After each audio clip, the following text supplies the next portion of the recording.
Hello everyone. आज की date है 13 फरवरी 2026। आइए डिस्कस करते हैं आज के इम्पोर्टेंट करंट अफेयर।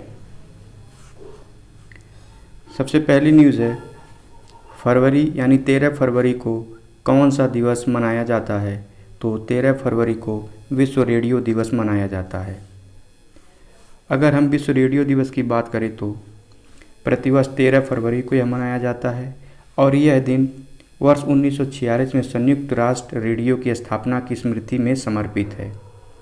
विश्व रेडियो दिवस 2026 का इस बार का जो विषय है यानी जो थीम है वह है रेडियो और आर्टिफिशियल इंटेलिजेंस।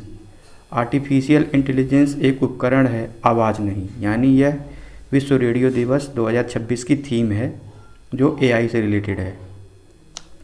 अगर और बात करें तो भारत में पहले सामुदायिक रेडियो स्टेशन का उद्घाटन 1 फरवरी 2004 को भारत रत्न श्री लाल कृष्ण आडवाणी द्वारा किया गया था और उत्तर प्रदेश में अमरोहा निवासी राम सिंह बौद्ध, जिन्हें भारत का रेडियो मैन कहा जाता है, को वर्ष 2025 में गिनीज वर्ल्ड रिकॉर्ड द्वारा 1257 रेडियो के विश्व के सबसे बड़े संग्रह के लिए मान्यता प्रदान की गई है। यानी रेडियो मैन ऑफ इंडिया किसे कहा जाता है तो उनका नाम है राम सिंह बौद्ध, जो कि उत्तर प्रदेश से निवासी हैं।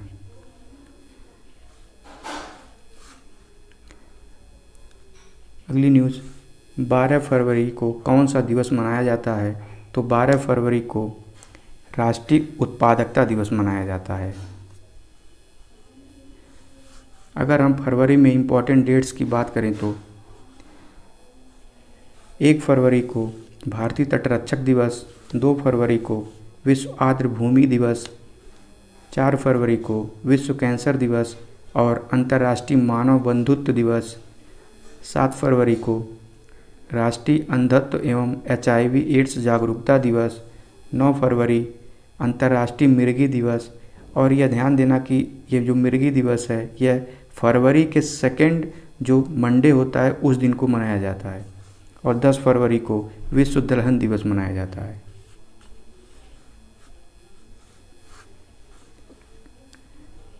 अगला प्रश्न है, राजस्थान को अभी हाल ही में जारी आंकड़ों के अनुसार राजस्थान भारत के कुल ऊन उत्पादन में लगभग कितने प्रतिशत का योगदान देता है? तो इसका सही उत्तर है लगभग 47%। अगर हम बात करें भारत के शीर्ष 3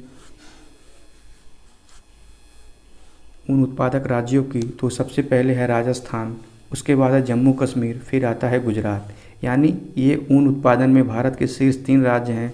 और अगर विश्व स्तर पे बात करें तो सबसे पहले आता है चाइना, फिर ऑस्ट्रेलिया, फिर न्यूजीलैंड। अगली न्यूज़, अगर हम राजस्थान की बात करें तो राजस्थान ऊन उत्पादन में नंबर 1 तो है ही, इसके साथ साथ अभी राजस्थान में कुछ रामसर साइट्स को ऐड किया गया है जो कि राजस्थान से रिलेटेड है। उसमें है खेचन गांव और सिलेसेड झील, जो कि 96 रामसर साइट्स बनी है। और इसके अलावा मेनार गांव भी राजस्थान की रामसर साइट्स हैं। यानी खेचन, सिलीसेड और मेनार, ये तीनों जो आर्द्र भूमियाँ हैं ये कहाँ से रिलेटेड हैं? तो ये राजस्थान से रिलेटेड हैं। और अभी हाल ही में राजस्थान का अलवर जिला पूर्ण बीमाकृत जिला भी बना है। राजस्थान से रिलेटेड और महत्वपूर्ण तथ्यों की बात करें तो यहाँ का एक NGO है जिसका नाम है एजुकेट गर्ल, जिसको अभी हाल ही में रेमन मैग्सेसे पुरस्कार भी दिया गया है। और जैव विविधता के क्षेत्र में बात करें तो यहाँ के अलवर में स्थित एक बायो पार्क है जहाँ 81 प्रजातियों वाला बायो पार्क स्थित है। मतलब राजस्थान के अलवर में 81 प्रजातियों वाला बायो पार्क स्थित है। और राजस्थान के कुंभलगढ़ वन्यजीव अभयारण्य में इको सेंसिटिव जोन की स्थापना की गई है। और यहाँ के प्रमुख नेशनल पार्क की बात करें तो सरिस्का, रणथंभौर और मुकुंदरा हिल्स हैं। अगली न्यूज़, दिल्ली सरकार की लखपति बिटिया योजना के तहत स्नातक की पढ़ाई पूरी करने पर कितनी आर्थिक सहायता प्रदान की जाती है? तो इसका सही उत्तर है 1 लाख रुपए।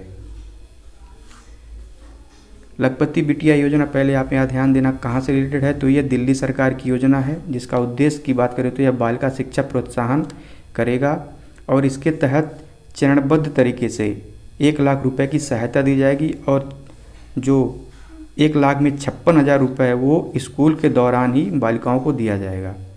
अगर बात करें दिल्ली के मुख्यमंत्री तो वर्तमान में है रेखा गुप्ता और यहाँ के एलजी यानी उपराज्यपाल का नाम है विनय कुमार सक्सेना।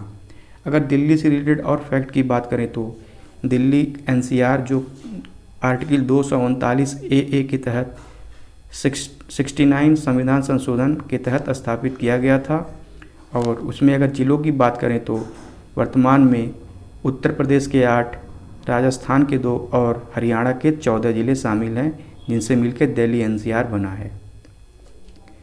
और एक और न्यूज़ है कि बिहार राष्ट्रीय ई विधान एप्लीकेशन किससे रिलेटेड है, तो ये बिहार से रिलेटेड है, यानी ये बिहार की पहल है और जिसका अनावरण किसने किया तो लोकसभा के अध्यक्ष ओम बिरला जी ने किया। और इसका उद्देश्य क्या है, इससे विधानसभा का डिजिटलीकरण इसका उद्देश्य है। अगली न्यूज, भ्रष्टाचार धारणा सूचकांक यानी करप्शन परसेप्शन इंडेक्स 2025 की रैंकिंग जारी हुई है। उसमें भारत को कौन सा स्थान प्राप्त हुआ है, तो उसमें भारत को 91वां यानी 91st रैंक मिली है। अगर इस इंडेक्स में यानी करप्शन परसेप्शन इंडेक्स में टॉप 3 देशों की बात करें तो उनमें नंबर 1 पे है डेनमार्क, दूसरे पे है फिनलैंड और तीसरे पे है सिंगापुर और भारत की रैंकिंग है 91।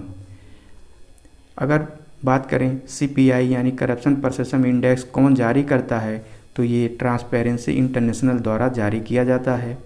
और अभी हाल ही में पारंपरिक डाक सेवा बंद करने वाला पहला देश भी डेनमार्क बना है, जो कि CPI में शीर्ष स्थान पे है। अगली न्यूज़, हाल ही में चर्चा में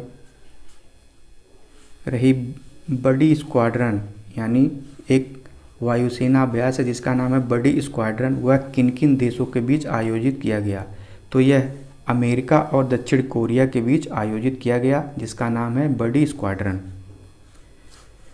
इससे रिलेटेड और फैक्ट की बात करें तो जो बड़ी स्क्वाड्रन है ये अमेरिका और दक्षिण कोरिया के बीच का एक हवाई अभ्यास है। अगर हम बात दक्षिण कोरिया की करें तो नॉर्थ कोरिया और साउथ कोरिया के बीच एक समानांतर रेखा जाती है जो कि 38वीं समानांतर रेखा है। और दक्षिण कोरिया विश्व का पहला देश है जो व्यापक AI कानून लाया है और इसने स्कूलों में फ़ोन पर प्रतिबंध लगा दिया है। और दक्षिण कोरिया की एक मिसाइल है जिसका नाम है हयूनमू 5 और दक्षिण कोरिया में भारत के राजदूत हैं गौरंग लाल दास। अगली न्यूज़, केरल में खोजी गई लिरियोथेमिस केरेलेंसिस किस जीव की एक नई प्रजाति है, तो यह एक ड्रैगन फ्लाई की प्रजाति है।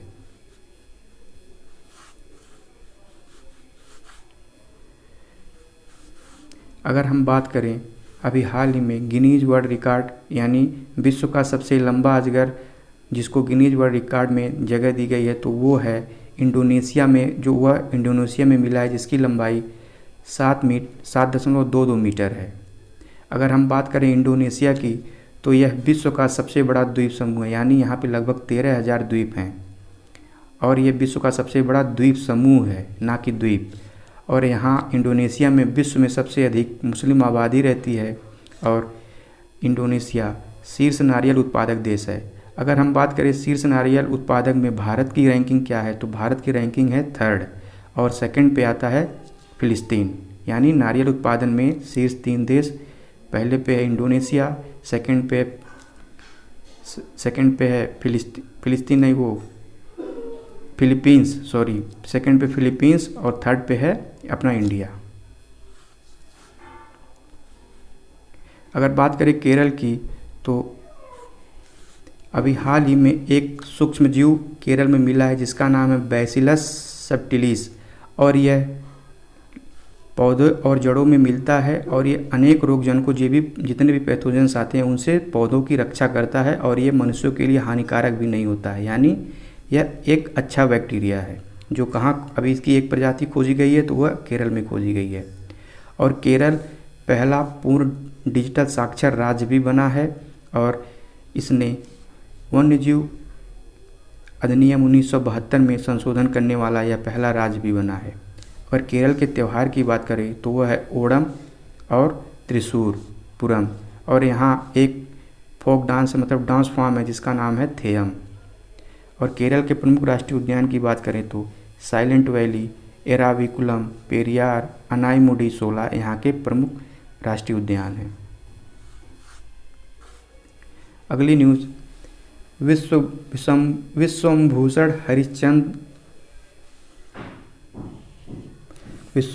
हरिश्चंद्र द्वारा लिखित हालिया पुस्तक का नाम क्या है? तो इनके द्वारा लिखित पुस्तक का नाम है ए माटी कथा कहे। अगर बात करें इनकी विश्वभूषण की तो ये उड़ीसा के पूर्व राज्यपाल थे और इन्होंने 2 पुस्तक भी लिखी। एक तो है ए माटी कथा कहे और इनकी दूसरी पुस्तक का नाम है Bakshi Jagabandhu the great commander. और अन्य प्रमुख पुस्तकों की बात करें तो उर्जित पटेल द्वारा the great sessions hack, doctor Sikandar Kumar द्वारा मोदी युग में भारत का आर्थिक सशक्तिकरण, शिखर धवन ने अपनी एक ऑटोबायोग्राफी लिखी है जिसका नाम है the one cricket my life and more, और स्वप्निल पांडे ने विंग ऑफ वेलोर नामक पुस्तक लिखी। और वहीं एमजे अकबर द्वारा लिखित पुस्तक का नाम है आफ्टर मी केओस। अगली न्यूज़ है, हाल ही में किस संस्थान ने आयुर्वेद उपचार को स्वास्थ्य बीमा के दायरे में लाने के लिए जनरल इंश्योरेंस काउंसिल यानी जीआईसी के साथ एक समझौता किया है? तो वह है all India institute of Ayurveda यानी अखिल भारतीय आयुर्वेद संस्थान।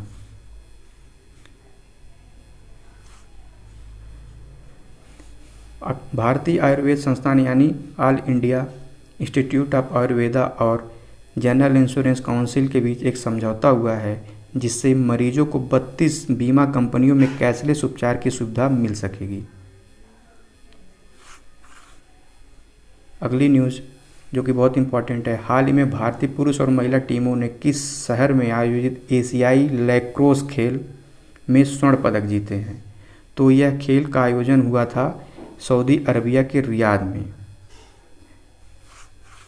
अगर बात करें सऊदी अरबिया की राजधानी रियाद में आयोजित एशियाई लैक्रोस खेल में भारत की 18 सदस्यीय पुरुष टीम और 16 सदस्यीय महिला टीम ने स्वर्ण पदक जीते हैं। पुरुष टीम ने अपने लीग मैचों में पाकिस्तान को 12-7 से हराया और फाइनल में इराक को हराकर खिताब अपने नाम किया।